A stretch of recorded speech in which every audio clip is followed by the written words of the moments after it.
June 1 மற்றும் 2ஆம் தேதிகளில் தமிழ்நாட்டின் 9 மாவட்டங்களில் கனமழை பெய்யும் என வானிலை ஆய்வு மையம் எச்சரிக்கை. அடுத்த 24 மணி நேரத்தில் கேரளாவில் தென்மேற்கு பருவமழை தொடங்கும் எனவும் தகவல்.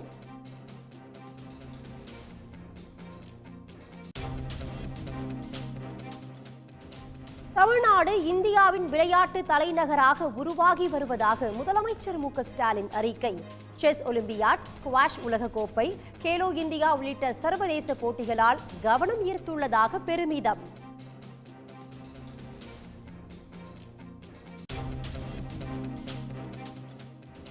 மதம் பிடித்த யானையை விட மதவெறி பிடித்த பாஜக ஆபத்தானது. அதிமுக முன்னாள் அமைச்சர் ஜெயக்குமார் கடும் விமர்சனம்.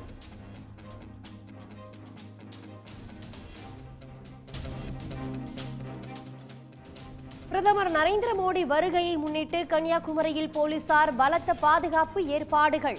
கடும் சோதனைகளுக்கு பிறகே சுற்றுலா பயணிகள் அனுமதி.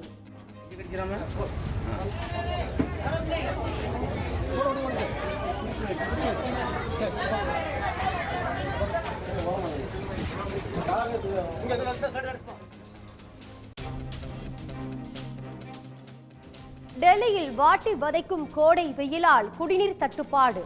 தண்ணீரை வீணாக்கினால் 2000 ரூபாய் அபராதம் விதிக்கப்படும் என்று டெல்லி அமைச்சர் எச்சரிக்கை.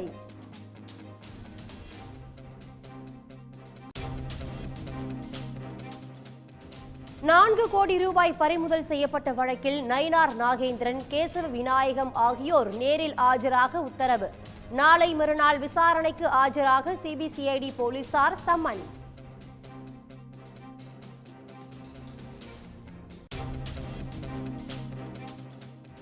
பாலியல் புகாரில் சிக்கியுள்ள பிரஜ்வல் ரேவண்ணா நாளை மறுநாள் பெங்களூரு திரும்புகிறார். விமான நிலையத்திலேயே கைது செய்ய கர்நாடக போலீசார் திட்டம்.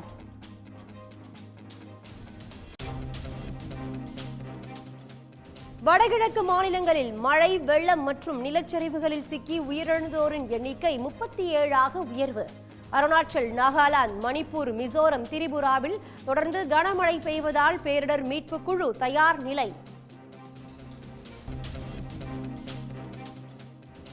ஆன்மீக பயணமாக இமயமலை புறப்பட்டார் நடிகர் ரஜினிகாந்த். அடிக்கடி ஆன்மீக பயணம் செய்வது மனதுக்கு புத்துணர்ச்சி அளிப்பதாக கருத்து. உடனுக்குடன் செய்திகளை தெரிந்து கொள்ள சன் நியூஸ் பெல் ஐகானை கிளிக் பண்ணுங்க.